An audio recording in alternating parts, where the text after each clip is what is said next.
The ancestor spirits and their followers make their homes far from beneath the shadow of the Erd Tree, awaiting new buds and reaping the life which sprouts with none. A tribal and shamanistic kind, the ancestral followers worship the hallowed ancestor spirits, who to them embody the cycle of life and death. Let's explore what little is known about these ambiguously spiritual people and the beasts that they worship. A first encounter with an ancestor spirit is a breathtaking experience. These antlered spirits exist as a phenomenon beyond the purview of the Erd Tree, and are quite beautiful beasts in a haunting sort of way. If you haven't gotten to see an ancestor spirit up close on ultra settings, fear not, for that's the very reason I've partnered with Apex Gaming PCs. Follow the link in the description to my partner page where you can choose from 3 different options from my new lineup of Elden Ring ready PCs, all of which can also be financed so you can avoid those large lump sums. And be sure to use code ASHEN for up to $250 off your next purchase. The Ancestral Followers can be found in varying different places around the lands between, from Liurnia and the mountaintops of the Giants, to deep below the earth in the Shifra River and the eternal city of Nokron. These horned folk live a very specific lifestyle, abstaining from the use of letters or any sort of metalworking. They also participate in a very specific ancestral spirit-worshipping faith. The Ancestral Followers believe that life sprouts from death just as life sprouts from birth, and that is simply the way of living. But before we go any further, I believe it's important to first talk briefly about the Crucible, as the ancestral spirits and their followers are likely one of the species molded by it. There are a few different definitions of the word Crucible, one being a severe test, another being a container in which metal or other resources are melted in, and the final being a place or situation in which concentrated forces interact to cause or influence change or development.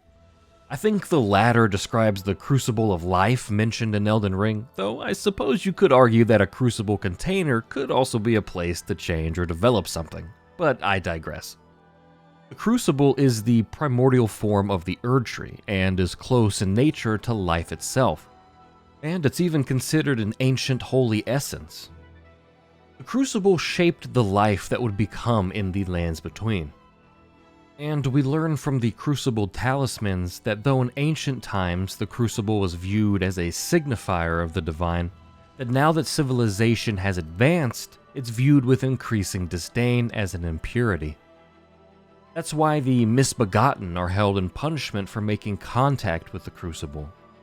The Crucible talismans also represent knots, scales, and feathers that were said to have grown upon human bodies long ago, before evolution took that away.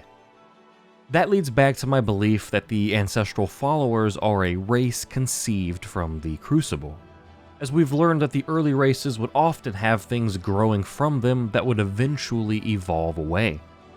But that tradition is still long-standing with the tribal race of Ancestral Followers and their religious practices.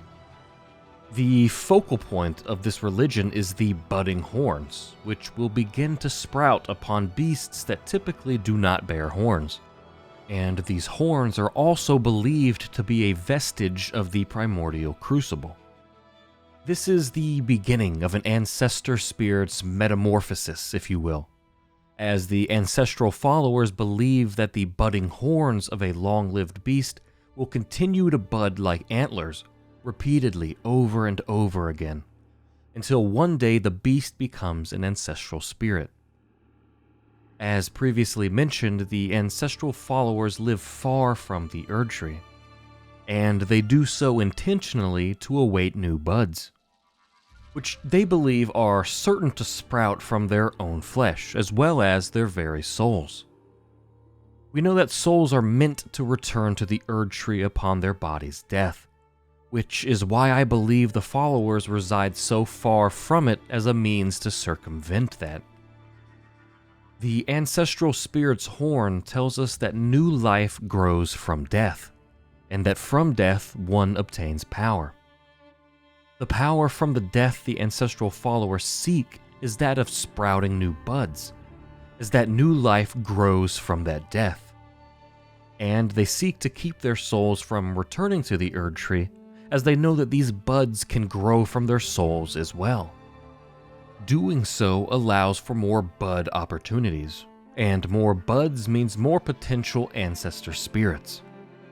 The regal ancestor spirit specifically is referred to as a king, so the importance placed upon these spirit beasts by the ancestral followers is quite high.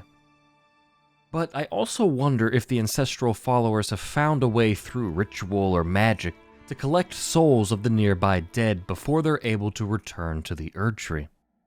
The winged great horn tells us that this axe is considered to be Envoy's wings, and is made to reap the lives of beings that don't experience sprouting.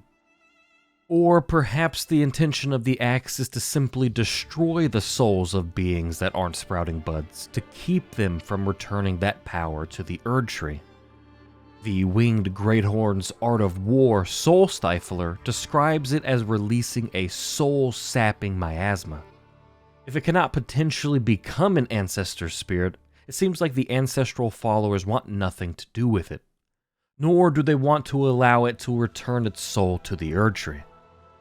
It's unclear whether or not they are active enemies of the Erd Tree, or perhaps they just disdain it for humanity evolving into something else and subsequently looking down upon other beings afflicted with the aspects of the Crucible.